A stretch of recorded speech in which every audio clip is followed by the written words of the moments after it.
For taking time out of your thanks for taking time out of your Saturday to sit here and chat with us.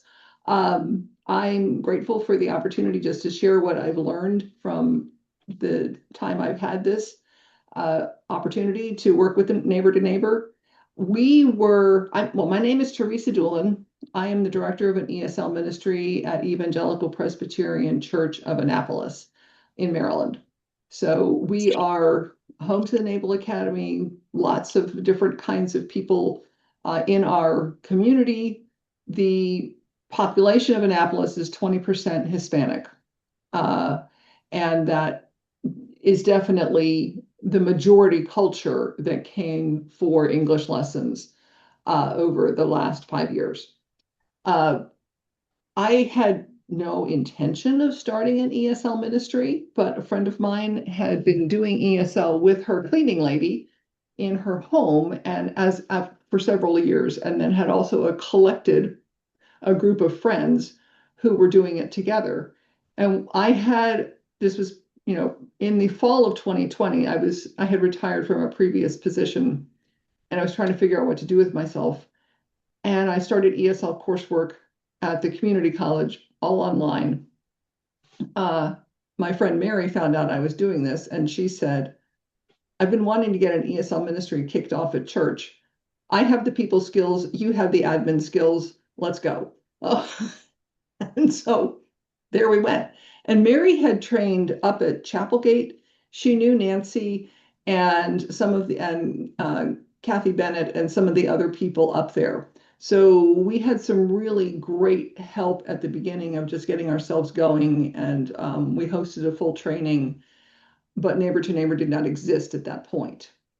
Um, so when we started with Intercambio, and from the coursework that I had done through the community college, I'd going through the whole full certification for ESL. Um, I was grappling with what I saw in the curriculum. It's a very writing heavy curriculum. It did not have a lot of speaking aspects to it. There were some listening components and some reading components, but it was not great at conversation. Uh, and I don't remember how we heard about Neighbor to Neighbor being developed. Uh, but I don't know if Nancy sent me a piece of it. I don't recall how I initially saw it. But when I read the first little bit, I realized, oh my goodness, this is so different. And it lined up with what the coursework that I had done. So it was like this whole coming together of God's plan for that. I had done this coursework completely unaware that this was being developed. And so our team was part of the field testing team here in Annapolis for the intro level of Neighbor to Neighbor. And so the other teachers continued with Intercambio, and just the intro level teachers were doing the Neighbor to Neighbor. And I think we had 3 intro classes going at that point, because that was the greatest concentration of need. Um, all 3 of those teachers were also full-time employees elsewhere, and they had little time to grapple with, again, as your people are experiencing, Beverly, the shift from Intercambio to Neighbor and the whole different style that it is. And so while they loved it and they could see that their students were engaging with it, that more conversation was happening, they were struggling with, how do I use the pieces the handouts that were being provided and some of the other things. And so it just became a really, they said, it's great, we love it, but we just need some organization to all of the stuff, because I don't know what to do with all of this stuff. And they felt like they were not utilizing all that the curriculum has effectively. And so another teacher had also taken a portion of the ESL coursework at the community college. And so she and I, excuse me, that was a phone call I was not expecting. Oh, my husband got it, thankfully. So she helped me, and the two of us worked through the summer to organize what I'll be showing to you. But this was what we developed in order to help ourselves as well as our teachers be more effective in the classroom. Because honoring our students' time was really critical to both of us and important that we do that. So here's what I did. Let me get started here. Yes, I see that. Okay. So the first thing, because I am a visual learner, and it just helps me so much, I found colors that coordinated with every level because we were doing levels intro through level 2 at that point. And so we started organizing materials based on just having some color coding to be able to see where things were so that I can tell just by looking at a folder or looking at something that's lying on the table that isn't back in its folder. I know exactly where this thing goes because it's all documented inside as well. And so the first thing, so as I say, all of the overview sheets, which we'll get into in the next slide, are color coded to match the level of the curriculum that the people are working with. In every lesson kit that we put together, there was the overview sheet, which is for this particular level is this red one, orange one up here. And then the vocabulary cards from the handouts that were provided by Neighbor to Neighbor. So those are just clipped together and labeled with what lesson it is and what level it is. These are all of my the background cards are all my leftovers. And then every lesson kit, I also created flashcards. We found the flashcards helpful for warm-ups, review of previous week's vocabulary, ways to say, to just play games. You could do memory match if you wanted, or you could do I have, who has, and just all kinds of different things with flashcards. So those just became these are the standard things in every lesson kit. After this, it varies depending on what's in the next lesson.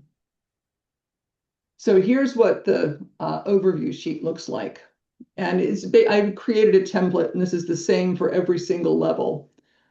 We always have the title, and then these are all the CPAs for this particular lesson with what they need to use for them. So for example, CPA number 2 is exploring past tense, and they needed calendars. So there are calendars in there for them. There are images if they need them, because one of the things that was so hard for the teachers, especially people who were because 50% of my staff is fully employed. So spare time is not at a premium. When a lesson said, find 10 images of fill in the blank, that takes an incredible amount of time for people to find. And if they're working full time, it makes it very, very difficult to do that. And so having all of those materials ready for them made such a difference. And so the CPAs are all listed on the overview sheet with the opportunity to just kind of let them know what they're doing. And if they've read their lesson or if they got their teacher manual with them, it just helps to keep them on track. And then I also listed the contents of the folder because often things wouldn't get back in there, and I could just do a quick search at the end to make sure that all of the pieces made it back in there. And one thing I started after a while was, as this was a good number of weeks through, I began to realize that sometimes things like the nota bene at the bottom, because if they're seeing these materials Sometimes some of them, they didn't take, I didn't, because I was preparing them ahead of time. And so I would get them to them the Sunday before, but sometimes we didn't have time to get, so that I was handing them to them as they walked in the classroom because we were scrambling. We were doing all of this at the beginning. To be able to say, hey, you're going to need some birthday candles and party hats or whatever for next week. I just started adding that at the bottom of the lesson, just as a sort of a memory jog to, hey, pay attention. You're going to need to see something here. And they found that helpful. Uh, so when I made the flashcards, I just took a screenshot of first of all, I made a template and then took a screenshot, plunked it in a box, possibly had to resize it, and then typed the word. Initially I started trying to just screenshot the word, and then I thought, this is taking way too much time. I can type faster than that. So that was what I did for those. And it just made it a whole lot easier to get through things. Bethany, are there any questions? I see the chat's got some commentary going. We had one, actually, if you want to address the one Valerie just Sure. asked, she asked about extra conversation practice.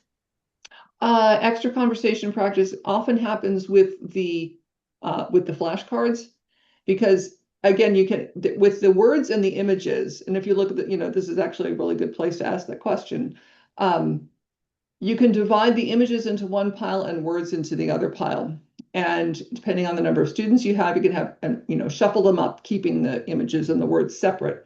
Have everybody take two cards, and you can have them say, I have, who has, or you can just pick it up and you can say, make a sentence with these two words or one word, whichever capability, a fluency level they have. It just gives, because generating a sentence is often the most difficult thing for beginning students to do. And so the I have, who has actually functions in some ways as a learning chunk, because how often do we say throughout the day, oh, who has who has a pen? Who has a book? Who has, who has my glasses? That was when I was staying earlier today because I couldn't find them. Who has my glasses? Uh, so, just it's something that is a language chunk. And so it becomes a way of employing that for their benefit as well. Or just, you pick up one of the image cards and you have to create a sentence with it or respond to the sentence that your neighbor created with hers. But it can just, if conversation can flow that way, where you're just helping them react to what the other person said or respond to what the other person said. Um, so is that helpful to whomever? Yes, and we got another question. Do you use cardstock for the flashcards? Oh, And yes. do you make flashcards for every lesson? Yes. Thank you. Yeah. And a guillotine paper cutter has been my friend. Yeah, I bet. Yes. And then we also had a question about that. If you have two classes of the same level at the same time, do you make two folders of each lesson or are they sharing from one folder? Like since you said you had multiple intro level classes, I think. Yeah, we ceased that practice because our student population dropped and we just combined at that point. Um, so, but yes, for a while there, we were just doing duplicates because at the level one class, I actually had two couples were teaching, team teaching. So I created two folders, one for each couple, because that way, if they were whoever was leading had the contents of it, but the other one was also aware of what was going on. And sometimes they actually needed the contents of both folders because there were enough people. So that made it helpful just to have extra supplies. So yes, I did an awful lot of paper cutting. I did an awful putting together. And one more question about it. Do you use your own printer or do you use your church's printer? Initially, I used the Church's printer, especially for pictures and images, and they very kindly allowed me to. We worked out something where I purchased a printer. Mine was dying anyway, and they paid for paper and ink, and so that was a huge blessing to be able to just do that at home and not have to go into the office. Uh, all right, so let's move along here. And so this is what was inside one of the lessons. This was level 1, lesson 26. So there are those calendars I was talking about. And each of those things represents a CPA, except for this one here on the this one over here, which says handout masters, and we'll talk about those in a minute. But each of these, so the CPAs are all together. Everything that they need is in either the sheet protector or in the bag. It's all labeled and identified, and it just allows them to flow from one thing to the other without a lot of time between. And it made it, the teachers, they would just tell me again and again how much easier it made it for them to be able to go through the lessons, just, picking things up, moving things along. The students got a lot more out of it, and there was definitely an awareness that this is working for us.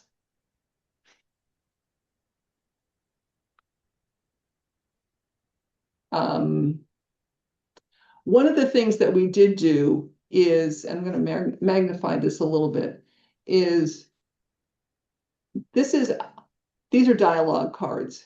Almost every lesson has a portion where there is a dialogue, where they're substituting words, and at least at level 1, and maybe less, that's probably less frequent in the intro, but it certainly is from level 1 up. There's a lot of dialogues. And this one, they were working on past tense. And because our attendance this year was very low, to take the time to write on the board, to write this whole thing out, it just took too much time. And so I just started creating these dialogue cards so that you could hand them to the students, and the teachers could hold one as well. And in this particular one, where the blanks are, they had to take a card from this pile over here, but they had to make it past tense. So yes, we played a game and we watched a movie. And the student here would respond, if you go again, I want to, and they had to pick one of the 2 activities from here or here and transform the sentence. So all of those things were there for them to do that. They didn't have to generate and write all of that on the board. Before a dialogue, sometimes you have to do some prep work on the board, but this way you could leave that prep work up there for reference, and you just had the dialogue in hand, and it just made it flowed a whole lot easier for the students and the teachers as well. Because not every room had acreage for boards. And so this got around that part, because again, as the conversation part of this, it was really helpful to have that dialogue going back and forth. And I don't know about everyone else's group, but I do know within mine, I have some people who just are technology averse, or just it frightens them. And so when some other people were gung-ho on, oh, we can use the PowerPoints, this is amazing, and we can do this and we can do that, you're watching their eyes getting really big, and they're just going, couldn't possibly do this. And it was almost enough to make them consider not being part of the team. And I didn't want that. And so to just have the cards with the dialogue written on them, it took their stress level way down. And they were able to continue participating in the ministry and working with the others without having to deal with technology. And when you have fewer students, sometimes doing everything on a board or doing everything on PowerPoint just doesn't seem practical. And it isn't, it doesn't always work when you have fewer students. So that was the other, one of the other reasons why we kept putting the dialogue cards in there. All right, this was something I developed very late. And it came out of this year, myself being in the classroom. And again, not having everyone technology savvy either. The the neighbor to neighbor handouts that are available to us. Not all of my teachers, again, because technology is frightening to them, would even look at them or knew where they were or how to find them, and it comes as most of you know, a great big file, and you've got to go through to, page 175 or whatever it is to find what it is for the lesson you're working on. And it was, to me, as I'm reading the lesson plan, it's frustrating to not know what is the neighbor to neighbor handout look like that I'm supposed to be working with, so that I have some sense of what we're doing in the classroom. So I just started printing those out and putting them in the lesson kits so that as the teachers would prepare for their lessons, they had something to refer to. And any other materials that I happened to make, like the dialogue cards, I just put in there because I figured, if something happens, your coffee spills all over it, what have you, you have a way of recreating that without having to make life complicated. So that was just something I developed a good ways through, where I began to realize the benefit of having those handouts in my hand when I'm looking at the lesson plans and trying to figure out how am I going to do something in the classroom. So those just stay at the back of the folders, and they're just there. And I figure, there's the information gaps and things like that that are consumables.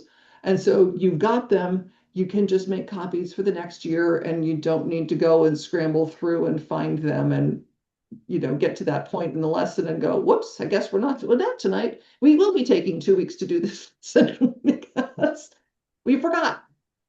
So that just made it a little easier to have, and it helped my brain when I was laying things out and preparing for levels that I was not in the classroom for, to know what they might need. And then this is what I did for the outside of the folders and everything that went in the folders. So every folder on the outside has this one at the top where it says, because this tells them everything that's in here. And then each of these other labels, because everybody gets flashcards, everybody gets the handout masters if it was applicable for their particular lesson, and everybody gets vocabulary cards. After that, it varies. But again, because visually, and I'm here at home, I'm preparing these things ahead of time, and I need to keep myself straight. So that's why I started using red or green or blue on the stickers, because when you start trying to do more than one at one time, you get mixed up. And that happened more than once. So those were indispensable for keeping me straight. And it also helped me then go back to the overview sheet and make sure, okay, do I have everything for every CPA that goes in here? And then they all went in here, and then they all went to church. And these are just the things, and I've created a list for you, Bethany, if you want to distribute that to others. These are the things that I used. that made a difference for keeping these things together. I just found that the envelope folders were fantastic for corralling things, and stuff isn't going to slide into its neighbor. When I saw the Avery folders that already had the color coding, my little heart just sang because it just made it so easy to type into there and just put them on the labels. And again, and I'm doing, at the beginning, we were doing intro, level 1 and level 2 all at once. So we were really slamming ourselves up against the wall to try and get this stuff done so that people had something to work with when we started in the fall. It was a little intense that summer. So, and I think that's the end. So I have a question. Sorry about that. Oh, do you know what's going on, Marcy? You're I on, it think looks like I'm you're on two. signed in twice, so if you can Yes. mute your audio and mic on one of those. Yes. Yes. And then go ahead. You can ask. Yes. Go ahead. So what's the I think that your audio is not muted on both Okay. So your mic is muted on one, which is great. Mute is in the bottom left-hand corner.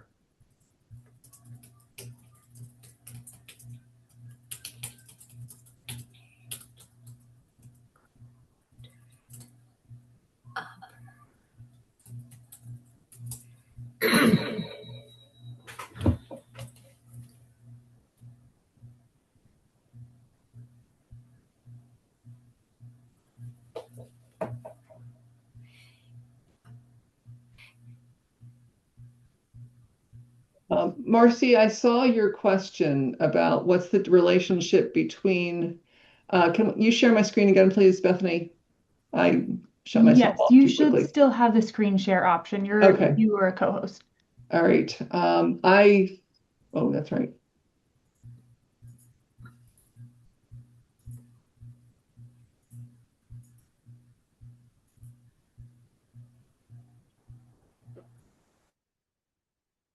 The Zoom bar is just right where I need to push something. All right, Marcy, about your question, if you're looking at, is this the picture that you mean on the last page? What was the relationship between the color-coded labels and the color-coded sheet protectors? Because those are just clear, this is a picture from Amazon, and they just put paper in each of those to show that you can put different colored things in there, or just because it's really hard to see a clear plastic thing. That picture just happens to have those colors, but that was just there. So there's the only relationship between these and these folders, pocket folders, is that the blue was intro, red was level 1, and green was level 2. And those went on the label up here. Yes. Okay. But And so the this sheet picture protector has no relevance other than I'm just showing you the clear sheet protectors. Yes. And what did you use the sheet protector for? I use those for, let me back up a picture, for storing actually lots of different things, but primarily for storing the handout masters for Yes. everyone. Yes. Anytime there was a large piece of paper or there were images that needed to be stored that just don't fit inside a sandwich bag or a snack size bag, I Yes. used those sheet protectors because they were tidy. Yes. Yes. And it sounds like that you were preparing for the other teachers. Yes. Oh,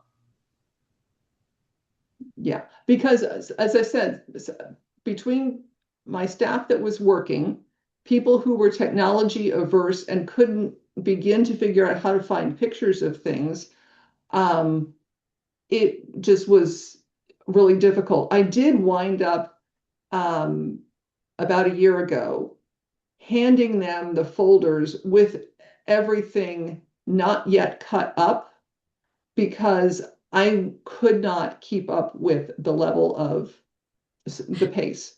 And it was just a way of getting them to interact with the material even before their lessons, and they had time to absorb a little bit about how they would do it.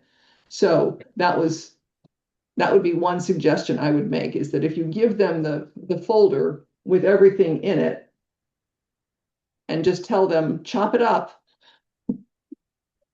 But when I did that, I also gave them, because I had all the bags labeled, I binder clip things to the papers, to the cardstock. And I'd say, here you go, here's the labels for what you need, everything's bagged, put it in here. Uh-huh. Yes. So it saved my So envelope. have you gone into the second year or the second time of using your materials? Like, for example, they're all back in the bags, they're all back where they should be, and it's ready to go the second time it's used? The intro level teacher who had taken ESL coursework took it upon herself to look through the materials, and she developed a way, let me get her folder here, of verifying that everything was back in order. She created this gigantic sticker with packed, and then once she did that the first time, and then began to write the date underneath after that. So it was just a visual that she made to handle all of that. So that's great. And then how did you get your materials back At from each the one of end those of the teachers night, each week? we had a bin. And we just asked the teachers, please put everything back in there as tidily as you can. And we put the bin in the closet. And then Cindy and I went back, kind of like once in the fall and once in the spring, to go through and just put everything back. We also had large boxes where we were storing all of the folders at church. So we are fortunate we have a cabinet that we can put things in, but we have to set up and take down every time. There's nothing on the walls. We're not allowed to leave anything up. We got another question about organization, and then I do want to go back to the question earlier about conversation in a minute. But Barb said they have a really similar method, but it's a challenge when many helpers are putting things away. Do you have the same problem, and do you have any suggestions for that? It's great that when you have helpers who want to help you put things away, but it might be better if they are designated as, you take care of the intro materials, you take care of the level 1 materials, level 2, so that they're not, or if you have a way when the materials are being collected that level 1 materials go in this bin, level 2 materials go here, intro goes here, just so they're not a mess at the beginning. It's fabulous that if somebody wants to help sort out. That's hooray. So a question from earlier, I wanted to come back to, maybe even hear from different people on, is Valerie said they just ended their school year and they gave out student surveys, and the main thread was having more conversation practice. So they have we work on having conversation nights as well as conversation in class. Yeah, so I thought Teresa or anyone else, if anyone has any kind of like extra conversation activities outside of class that they want to talk about, I thought that might be a great thing to hear from different people on. So Teresa, I'll turn it to you first, and then anyone. I would say the talking to your students to find out how their days are, how their day went. Several teachers had a sort of a standard warm-up routine, which included, and I remember sitting in an intro level class, and she would ask the first student, so Valerie, how was your day today? And Valerie would respond, but then Valerie needed to turn to her neighbor and then ask her neighbor, whatever your name was, how was your day? And then that student would then go on. After I think a few students had a chance to say something, the teacher would then say, okay, now student A, the one who started, you ask student C a question about what you heard. So it's just the give and take of conversation. And I thought that was really, it was really challenging. Another one also used the clock, and she would have them set a time, and the other students had to say what it was. Or the days of the week or something. There was just, she had a time day kind of flow in there. Oh, and the month. Yeah, time date. Valerie, go ahead. I think she had an idea of something they did in class recently too. Oh, and I said I would stop. I'll stop the recording.